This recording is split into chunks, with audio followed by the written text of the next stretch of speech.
Hello, Nicole. Hi, Carolyn. How are you? Good. How Good. are you? I'm good.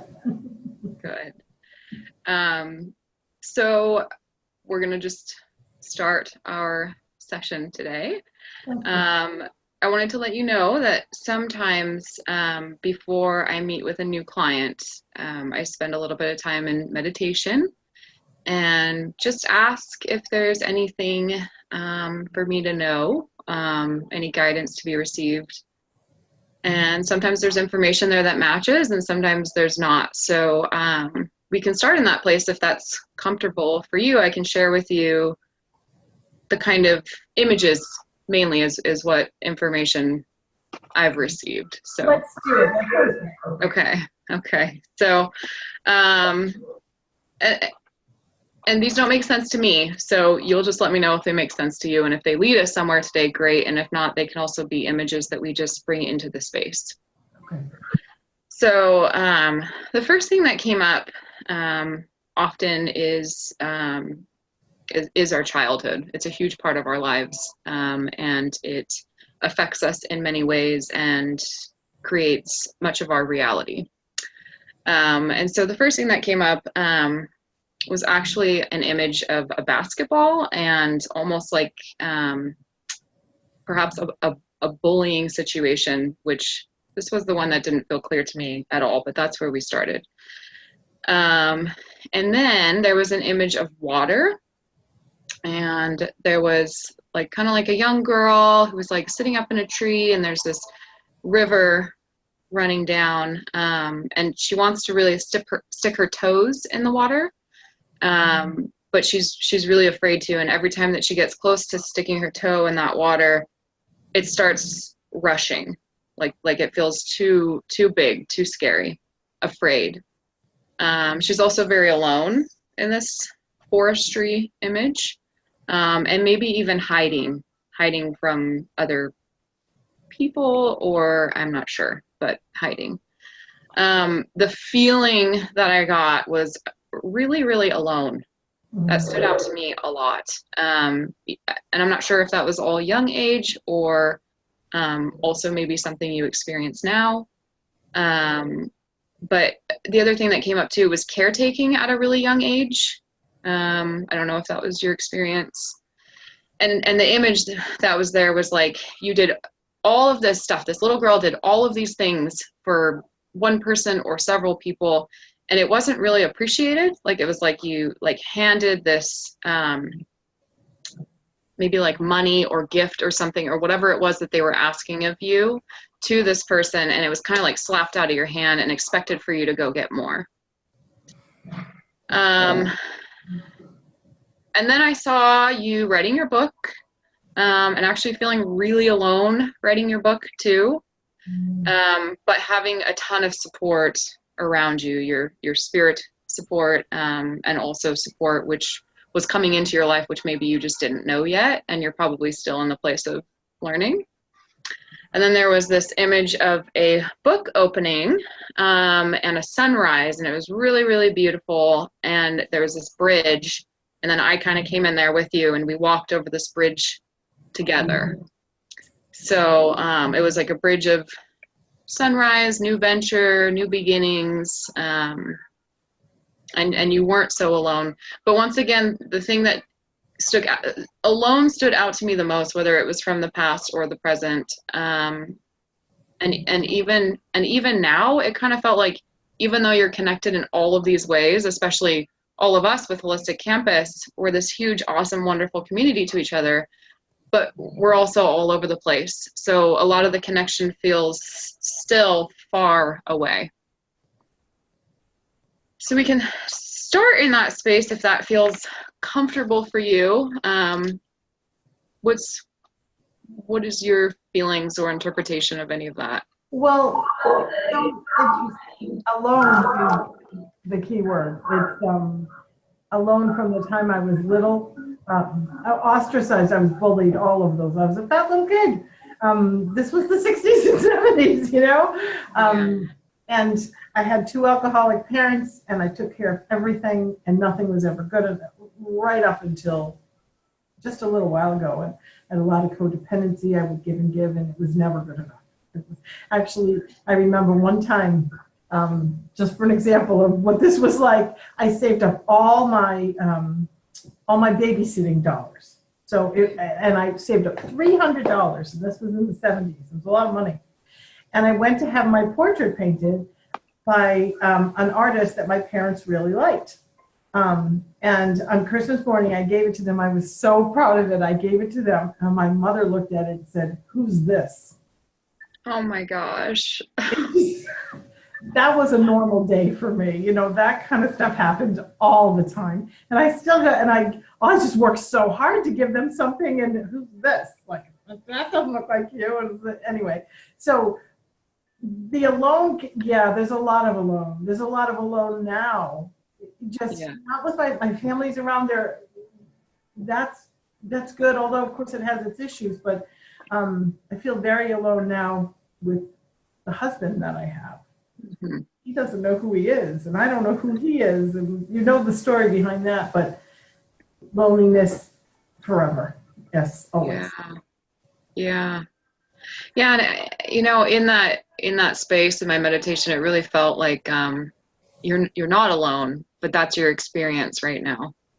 Yeah, it is getting better, but it's still there. That loneliness, it's still there. And you're so right, though. The community we've created with Holistic Care, God, I just love you guys all so much. It's such a beautiful thing, but I'm still here in my office alone. Right. Yeah.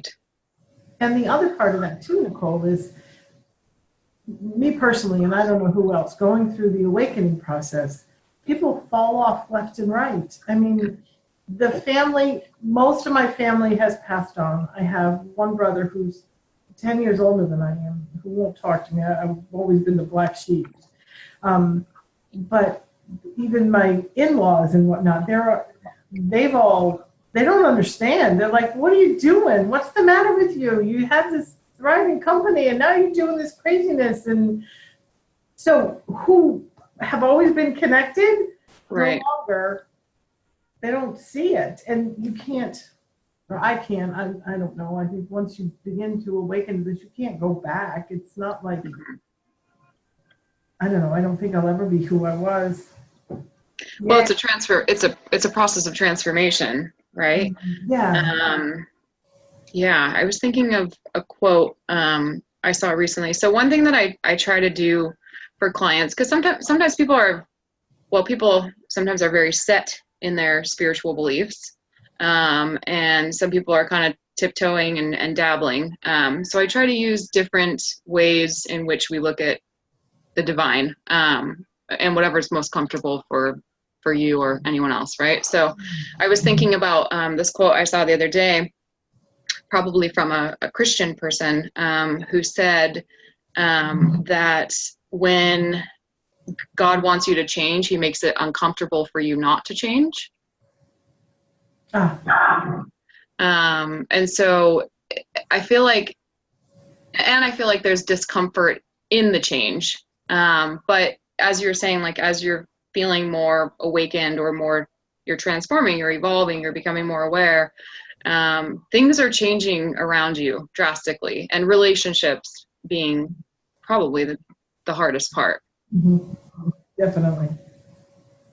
Yeah. And right at home, even just, like my kids watch this and, you know, they'll be like, "Yay, Mom, you got a book signing. Yay, you did this. Yay." But they want no part of it. You know what I mean? They're saying, "Oh, this is all great," but like, don't give me any details or anything. That's not.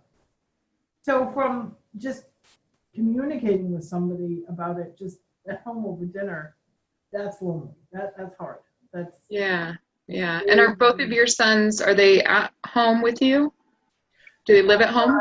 One of them went and lived in New York, just came back. Now he's looking for an apartment. So yes, he's 29 and my other one's 15 and he's in high school. Okay. And so the 15-year-old, just at that age, he might, you know, not really have interest. Yeah. But the 29-year-old, maybe we can talk about him a little bit. Yeah. Yeah, that he's very much, we're very much alike. Mm-hmm. I see him doing dumbass things that I did. And of course, like any parent, you want to be, oh, well, you want to guide them. Well, he doesn't want to hear it. He is his own man. He's doing well. And he doesn't, I'm going through that. Nobody needs me as a mom anymore either. And you luckily have a little one. You're not there yet, but it happens. Yours needs you big time. Yeah. So this feeling of nobody needs me. So this feeling of being alone and this feeling of nobody needs me, both of those are pretty difficult feelings to bear. Yeah. And my work is so very fulfilling. It's so very fulfilling. So thank heavens I have that. Mm-hmm. That's, I can hide there when I need to. But yeah, the family thing and those that have fallen away, it's hard. It's hard. The dynamics have completely changed. Mm-hmm.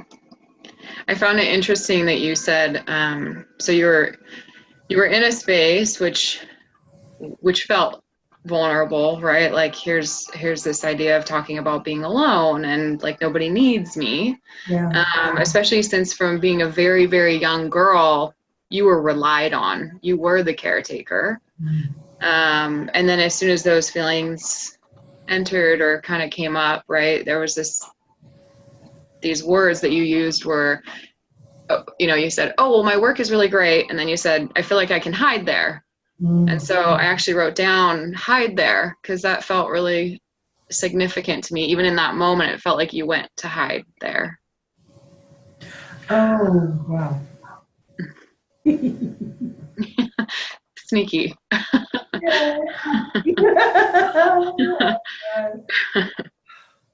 But now I'm in a place that I don't, you're right. I've been the one that did everything. I took care of everything. I hid everything, all the shame with alcoholic parents, and oh, it was dreadful. And now I don't have to worry about any of those things. And I'm finding it really hard to just accept, and I still have trouble accepting. I like to be the guy in the background supporting everyone. I like that. And now that I say that, my dear, I wonder if I do like it or I'm just used to it. But like being the one in the background? Yeah, supporting everybody. I really do. That role feels good, but I wonder if I'm just... Sounds like you're asking if it feels good or if it just feels comfortable. Yeah, I wonder. Never thought about that before. Just even my role with all of you, it's facilitator, it's the support, it's... Yeah, and I even thought about that too when I was kind of spending some time with this imagery. It was like this feeling of, like I said, like you're so connected and yet still so alone in some ways, right? So it was, which I think a lot of people identify with. I hear all kinds of people say that, ever since high school, they haven't been able to like make good friendships or long-lasting commitments with certain relationships. Yeah. And I don't know that that's necessarily has to be our truth, but I think maybe it can just be, I don't know do you find it maybe difficult to find like-minded people, or can it be challenging to connect more in person? Is there an aspect of hiding that keeps you safe? Yeah, I think so. Yeah, because now that you say that, so logistically, I mean, there's enough people around that I can go have coffee with, but I choose not to. And they'll ask, or I don't ask, and I'm kind of creating that myself because there are enough people locally, that think like I do, if you know what I mean. Like we connect, but I don't. Well, at the same moment, I complain about being lonely. I'm not doing anything about it. Mm-hmm. What do you make of that? Just yourself? I mean, I think that. Do these people feel like they could be decent connections for you? Like, do they feel like you want to be in that space? And then the other thing that just came up for me is, I know we go through different phases in our lives, and when we're going through a transformation where we're changing and we're growing, sometimes we go really, really deep inside, and we kind of just want to be in our cocoon. So I guess I'm wondering, do you desire being in that internal space right now? And does that feel okay? Or are you feeling that loneliness and it's difficult for you to step into connecting with others? Well, it's funny because just recently I began feeling like, okay, I got, maybe it's spring, I know you live in California, but here in New England, the sun just came out at the end of April. And our sun goes away in May gray. Yeah. So I wonder if that's a good question. I used to be the party girl. I mean, I had all the parties. I organized everything. I was the center of all that fun, and no more. And I don't know if it's because I don't want to, or I don't know. What we're doing together means so much to me. mm-hmm. And I don't know. I wonder if I'm doing that. I could be. It's like this little seed, it's like this beautiful little seed that I want to be. Maybe my mothering coming in. I want to babysit this little seed and help it all grow. And I can't wait to see where it's all going to unfold. And I don't know. I don't want it crushed. I don't know. I think about that. There's like people that I know that are on the same path as I am, and we connect. I'd love to sit down. I'd love to talk with them. I'd love to connect, have coffee and all of that. But anybody else, not really. Mm-hmm. I'm finding it really, really hard to play that, put on that facade and play that bullshit game. Yeah. It's a really interesting feeling, and we don't want to say that with judgment, right? Because it's like we're all just in our own places wherever we are. But it is a really interesting feeling, and I resonate with that completely. Where it's like, and even before I even knew who I was on a deeper level, I still knew that I couldn't really do bullshit conversations. Like I just wasn't good at it, And small talk, really bad, really. Yeah. But the more you're talking about these things, being a very intuitive type, being a very feeling type, introverted, even though you acted in all of these extroverted ways when you were younger, which kind of aligns with that caretaker in you. That doesn't mean that's who you truly are, right? That's just who you were formed into being when you were little. Yeah. And then we get older and we spend all this time trying to figure out, who am I really, right? So who are you really, as you're talking about these things, is making me think of, have you ever taken the Myers-Briggs personality test? Yeah. You have? Do you know what your typology? Oh, I can't remember the. Yeah, and that's okay. Ago, dear. That's okay. So I'm an ENFP, and I would guess that you're like maybe an INFP or INFJ. But anyways. Is the I the influencer? The I is the introvert. Okay. What I understood, and I don't remember, that it was high influence, high, I don't know. I just know it was yeah. And that's actually a different test. So I'm going to send this one. I'm going to send this one to you. And for anyone who's paying attention right now, you can look it up, and it's 16personalities.com, and it's 16personalities.com.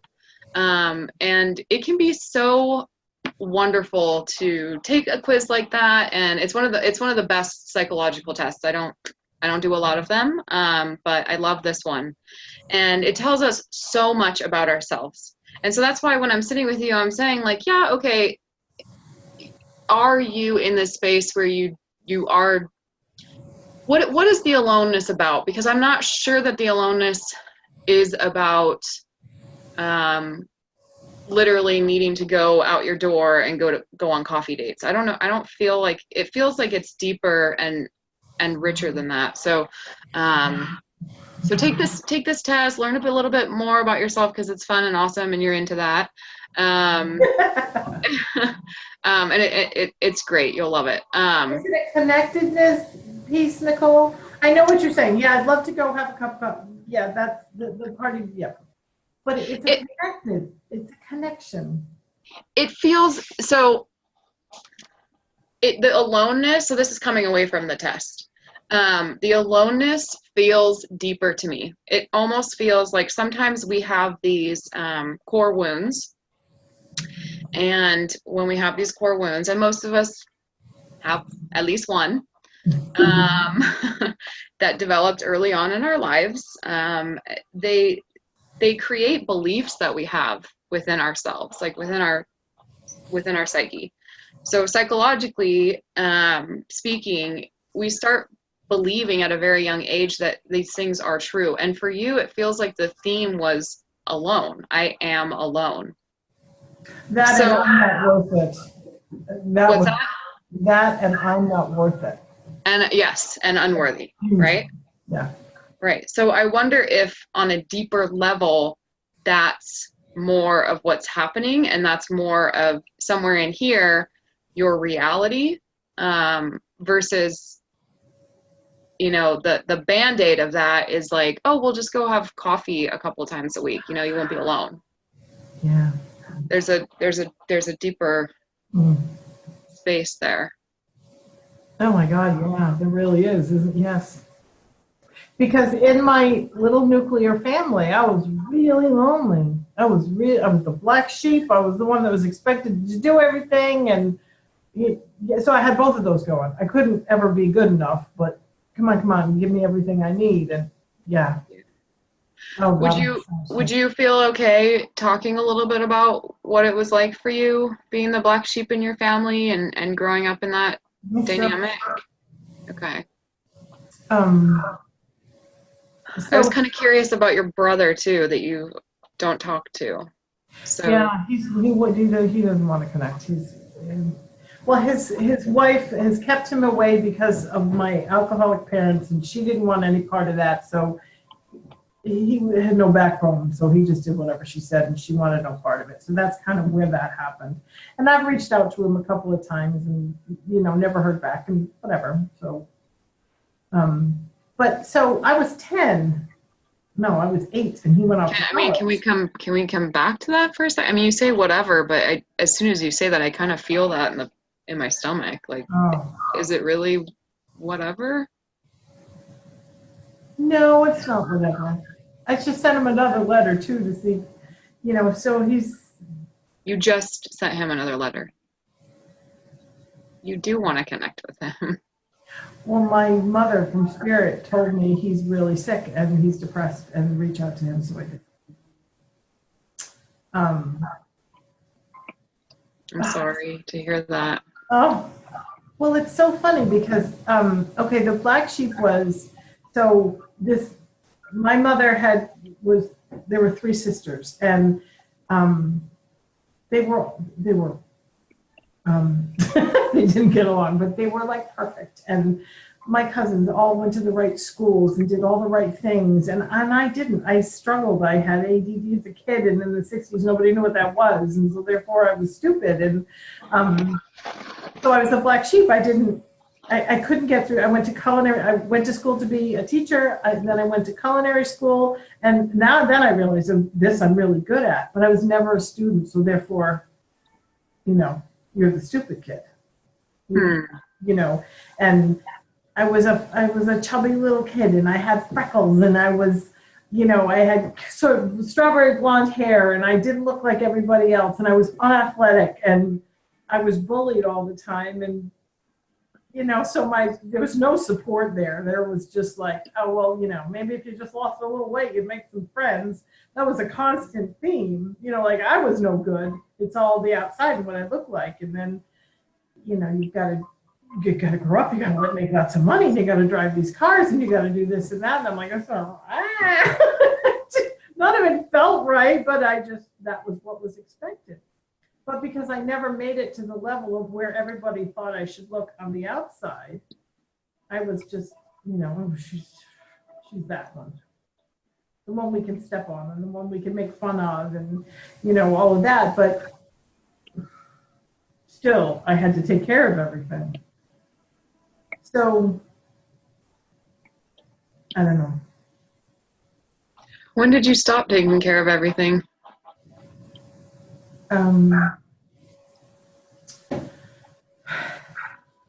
When my walking husband came back, and I didn't have to, I was accepted and deeply loved. I will admit, Nicole, that's the first time I've ever felt love, and I was 50.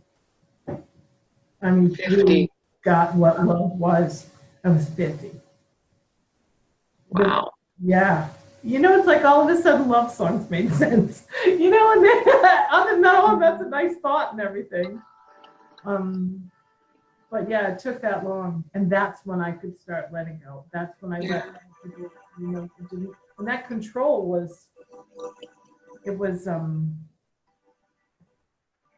you know, when you're tense, your shoulders are tense. That was a good state for me. And I remember I was probably about 50, and I was just sitting there one day, and I just relaxed my shoulders probably for the first time ever. And it was, wow, I've been like that for all these years. Just a constant hurry, just in a hurry. I got to get there. I got to do this. It was weird. And then when it all let go, I was struck with, holy shit, what was I doing for so long? Well, what was that all about? Like, not that I wanted to know, but it was like, wow, constant tension. Yeah. If you could see yourself through your eyes now, if you could see little Carolyn, what would you say to her? Oh, I told her what a great little kid she was. Just, oh my God, how that child, I don't know, she was bright. She was intelligent, although everybody told her she wasn't. And she had a great personality, and she wanted to give, and she was sensitive. She's a great little kid. Great little kid. Everything I want in a daughter. You know, loving and all of that, giving and caring and talented, and she had all of that. And I'd say, way to go. Just be you. Yeah.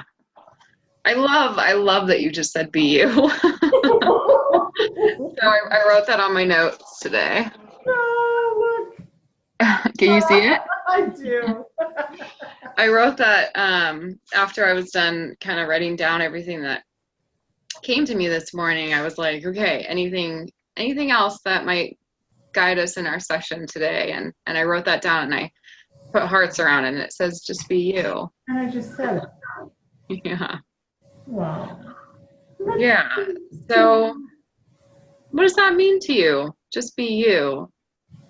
That it's okay to be you, good, bad, and ugly, all of it. It's all okay, just be you. And it can be accepted, and it can be wonderful, and it doesn't have to be judged. Right. I think so many of us feel so judged in this life. I agree. And it's kind of crazy, because it's why? Right? Why do we worry what other people think? What is that?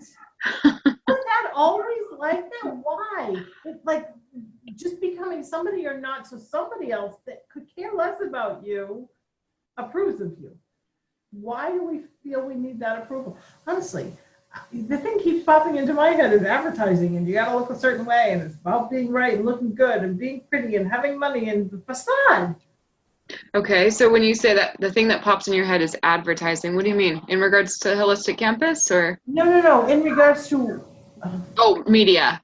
Media. Just from like when it started, you think about the 50s and the advertising campaigns and what that has all created us to be something that's, it's crazy.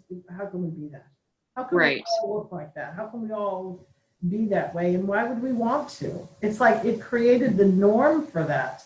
aside from whatever was going on family-wise, that norm was created. Right. I don't know, it's kind of screwy. Yeah. It's interesting because if you dig deeper into that, it often leads us to so many places, and we won't be able to do that today because you can't really just do that even in one session often. But it's interesting because in my experience with clients, it always seems like it goes back to the core roots. So, I mean, even going back to that space that we're talking about today, that feeling that little Carolyn had of being alone and having to take care of people who weren't even grateful for it. And that feeling of not good enough. How does not good enough manifest in your life today, or does it?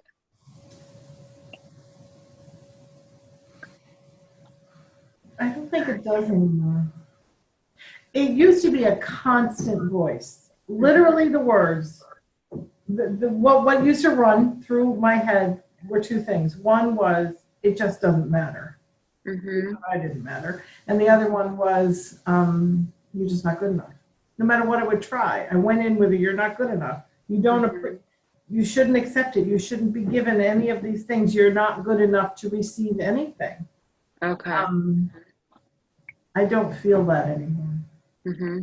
Have you done any work specifically because it does sound like you've been able to release that block, right? And we can do that psychologically, and we can also do that spiritually. There's all kinds of people on our site, especially that do energy work and different kinds of clearing blocks, right? So have you done work around that specifically? It sounds like it.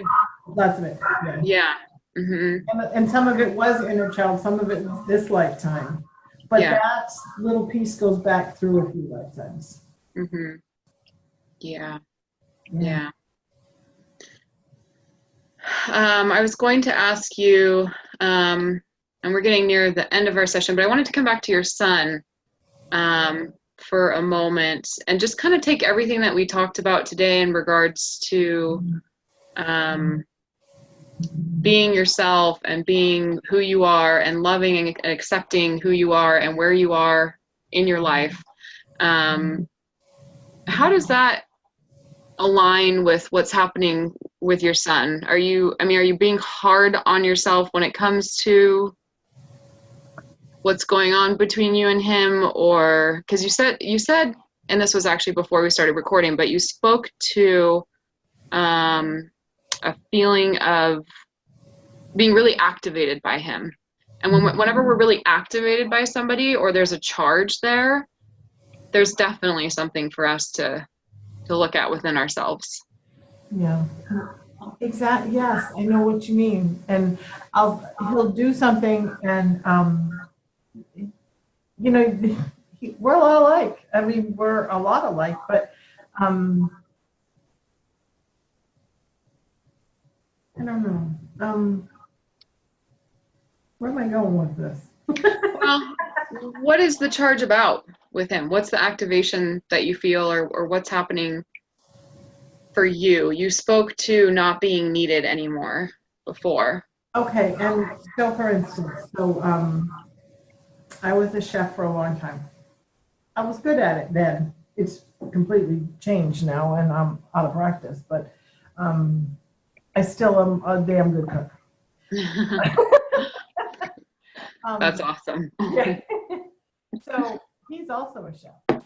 He also went to school to be a sommelier. He's a mixologist. He knows his stuff. And I taught him from the time he was a little kid how to cook. So, he's had it all along. So now he comes to me and says things to me that are so ridiculously simple that I want to smack him upside the head and say, you think I don't know this? Those things happen all the time. Like, Mom, wouldn't it be good if you just did this? And I'm thinking, I taught you how to do this, 30 years ago. But those send me through the roof. They send me through the roof. It's almost degrading. Like, do you think I'm this stupid that I don't know how to do this? And That's where the rub is for me. That's a big one. I'm so proud of him, and he's better at a lot of it than I am, and I'm cool with that. But those pieces are, hey, Mom, what, do you know about this? Yes, of course I know about that. I just choose to do it a different way.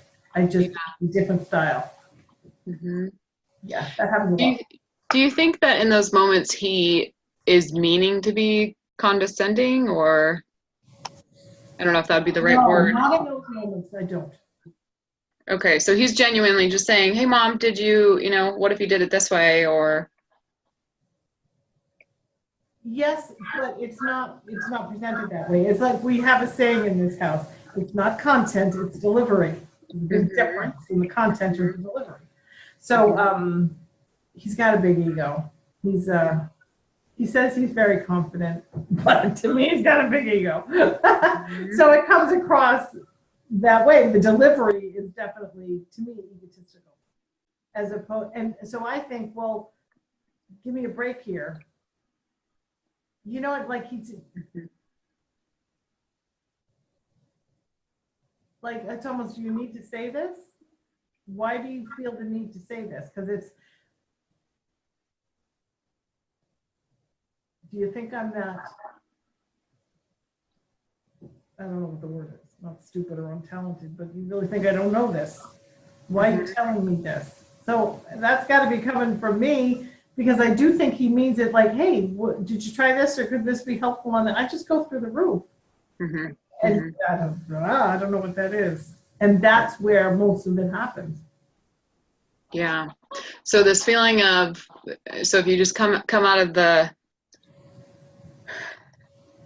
simple situation and come back into the depths with a feeling like that, this feeling of, what do you think, I'm incompetent? Like, you think I don't know this? What? Yeah. Why am I feeling like you think I'm dumb? When I say those things, does anything come up for you? All of it. That's what it feels like. Exactly. That's what's going through my head. What do you think? I'm an idiot? It's,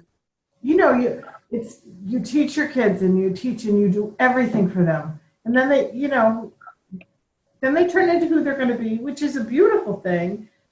But you're still the mom. You're not going to stop being a mom. Yeah. Yeah. And I don't know. I don't know if that stops you from being mom, though. You know what I mean? Like, I'm thinking of different ways in which you've given love and guidance and protection and all of those wonderful things that you've given to your sons over the years. I don't think a situation like this stops you from being mom. Mom isn't about knowing everything and being in control, right? True. And I'm more so paying attention to what's coming up for you, the charge that's coming up for you. So we call it projection in psychology, where it's like, if there's something if we're hanging out with somebody and they're just like consistently irritating us, or they're, saying something to us that upsets us but continues to like jab at us, or we think about it when we're not actually with them, we start paying attention to like, well, what's happening inside of me when I'm around this person? And what is that about? And so when I said those things to you out loud, and I said, does anything come up for you? I was thinking about, is that familiar to you? Is that message familiar to you somehow? Yes. That's exactly what the message feels like. It's what's going through my head and what's coming out of my mouth when I have a conversation with my husband about it later. And when I say familiar, I'm thinking of, it may even be really familiar to younger Carolyn. Oh, no. Well, the other thing too, I did everything I could to not be my parents, not be my mother. It's, my brother turned into an alcoholic, and he, God help, but I think about what kind of childhood I had, and I've been in a constant, not battle, but constantly alert to the fact that I will not be that. I won't That's okay. Treat my child like this. This is not going to happen this way. So to me, I see the things that I'll do just to be a great mom. Hey, they're nothing to him. That's what it is. They're nothing to my other one. That's just what it is. You're a great mom. You're awesome. But to me, there's so much thought and energy that goes into being that. And it's pulled out of certainly not anything I was taught. It's like I have to pull it out of myself and make it up, because it's not how I was brought up. And I think that plays into it sometimes. Like, do you appreciate this? Because it's been really hard. Hard but easy at the same time, if that makes any sense at all. It was a constant. It does. And you know, even with a toddler, I have that feeling like, and totally when they're a toddler, like you can't even expect them to appreciate it yet, you know, but I can resonate with that completely. It's like, I just gave you a treat and now you're pissed off because the treat is over. Like, come on, where's the gratitude? Exactly. Exactly. So yeah, I understand. So I was just to say to me, so someday you're gonna know what this is like. yeah. Yeah. Parenthood is such a journey psychologically. It's been such a journey of depth for me, and just thus far, and everything's kind of a journey of depth for me. But I always wonder, I'm like, a lot of people they're out there that are kind of just like going along and pretending that there's not like this incredible process that's happening every day within that little human, within yourself, and all of the shit that it brings up too, right? It's like, it's crazy. And it just gets more and more interesting. Yeah. And it's also absolutely beautiful. Oh, I know. Right. The highest highs. Yeah. Yeah.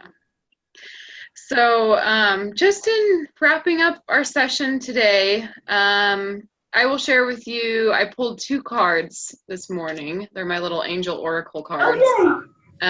And so the first one that I got for you was rest. Second time I've heard that this week, Nicole. It says, you've been working hard, take a nap and get some rest. Okay. It's a rainy day. That's a good idea. Perfect. And then the other one was perfect timing. Oh. Yeah. So I don't know. Oh, those both mean a lot. Divine timing, let it all unfold just the way it needs to. I get that well. Yeah. Yeah. And that's the symbol of your business, is the lotus. Yeah.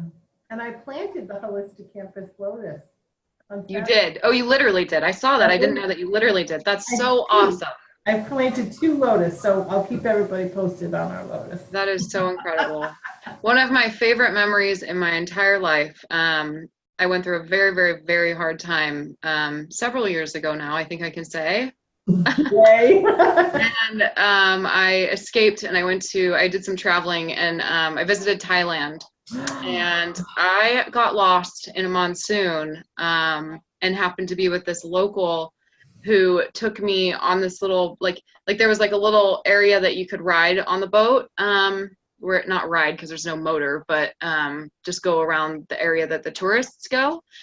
And then there was this area that he took me down, and it was a lotus farm. So I have this video of being lost in Thailand in a monsoon, but I wound up at a lotus farm, and it was the coolest thing ever. Oh, it must have been. Oh, wow. Yeah. So, and it was just the best symbol of new beginnings and trusting that, you know, everywhere that we have been, and we started the session by you speaking about, you know, as you start transforming and evolving, it gets really rocky. It gets, you know, the rain starts pouring and the monsoons come in, because you do start losing relationships with people that you once knew and loved. You start losing parts of yourself. You start processing things that need to shift so that you can step into this new space, right? The book, the sunrise, the new space of letting go of all of those old programmings and welcoming in the new. which says, you know what, I am worthy. I'm going to start a business. I'm going to leave this job that I'm completely over, and I'm going to follow my dreams, and I'm going to bring it in. Yeah. So you did that. And I love that image. The open book in the sunshine. yeah. Beautiful. Yeah. So I guess we'll wrap up there today. Thanks for being vulnerable and sitting with me on camera and doing this. I hope it's really helpful for people watching this, because it's a very vulnerable place for us both to be, to meet it even, you know, as a psychotherapist, even opening my work like this is I couldn't do it as a psychotherapist. So the work that I do on Holistic Campus is as a spiritual counselor and depth psychologist. And it was a beautiful thing. You got me thinking about a lot. I appreciate it, honey. Yeah, cool. Well, until next time. All right. Mwah. Thank you. Bye.